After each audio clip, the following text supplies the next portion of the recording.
Ma bixeyr, Şarima, ma bixeyr. Merhaba sevgili halkımız, Zaza halkı, Kürt, Türk, Laz, Çerkez, Arap ve bu ülkede yaşayan herkese merhaba.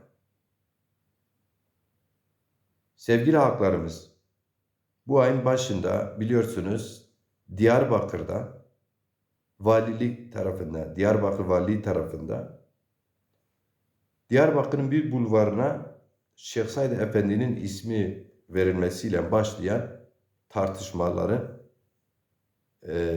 sürmesi, sözüm ona gazeteci kimliğiyle bildiğimiz terbiyesiz ve ahlaksız bazı zavatların içinde yer alan Fatih Altaylı ya tepkiler yağmaya başladı.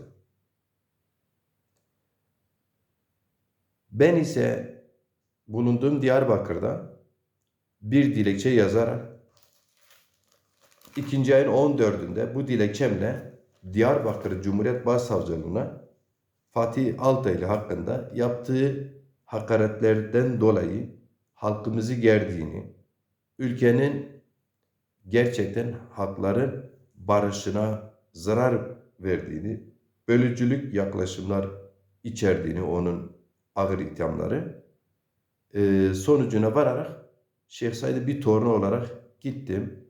Diyarbakır Cumhuriyet Başsavcılığına bu şahıs hakkında davacı oldum. Ama Şeyh Said'e hakaretler takip eden günlerde devam etti. Nerede?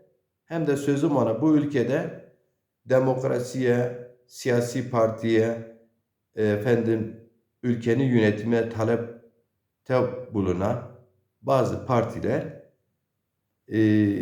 mecliste grup toplantılarında Şeyh Said Efendi'ye hakaretlerini sürdürdüler. Ne yazık ki bu ülkede hakaret edenler sosyal medyada yer alıyor, genişçe yer alıyor. Ulusal basında genişçe yer alıyor. Yazılı ulusal basında genişçe yer alıyor. Genişçe yorumlar yapılıyor, günlerce de sürüyor. Ama biz sıradan vatandaşlar Şeyh Said Efendi'ye yapılan bu ağır hakaretleri protesto ederken, görüş bildirirken, tepki verirken bu ülkede hiçbir zaman haber olmuyoruz, kale alınmıyoruz. Şeyh Said Efendi'ye yapılan hakaretleri kim yaptıysa aynısını onlara geri iade ediyoruz, bu bir. İkincisi, bu ülkede basın, görsel olsun, yazılı basın olsun, gerçekten basın ilkelerine göre, haber alma özgürlüğüne göre görev yapmadığını bir daha gördük ve buna şahit olduk.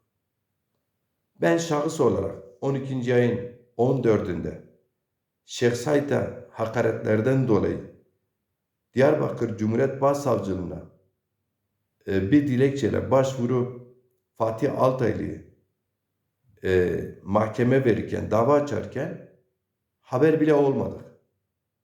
Ama bu süreçte, bu dönemde Şeyh Said Efendimiz'e yapılan hakaretleri sosyal medyada genişçe yer buldu.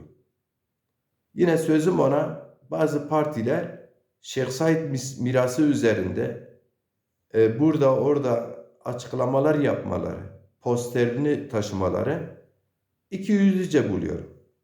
Siz örgütlü partilersiniz. Siz meclisteyseniz ve siz kınamakla yetiniyorsunuz.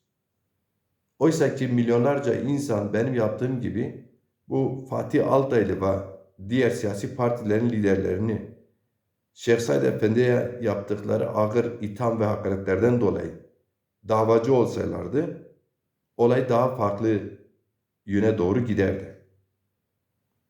Ama ben bu ağır hakaretlerde bulunan zavat, sözüm olan gazeteci Fatih Altaylı'yı mahkeme veriyorum. Ne ulusal basında ne doğru dürüst sosyal medyada yer almadı. Acı değil midir sizce de? Bu yaklaşımları kınıyorum ve biz seyitlerimize, Seyyid Raza'ya, Şeyh Said'e, diğer bu ülkede bedel ödemiş, mezarı belli olmayan insanlarımıza mezar taşı anıt bekliyoruz. Hakaret değil. Tekrar ediyorum. Biz Şeyh Said Efendi'ye, Seyyid Raza Efendi'ye ve diğer bedel ödemiş insanlara mezar taşı anıt bekliyoruz. Bulvara isim değil. Elbette bulvara isim verilsin. Ama onun daha fazlasını istiyor. Bölge halkı, Zaza halkı ve biz. Saygılarımla arz ediyorum.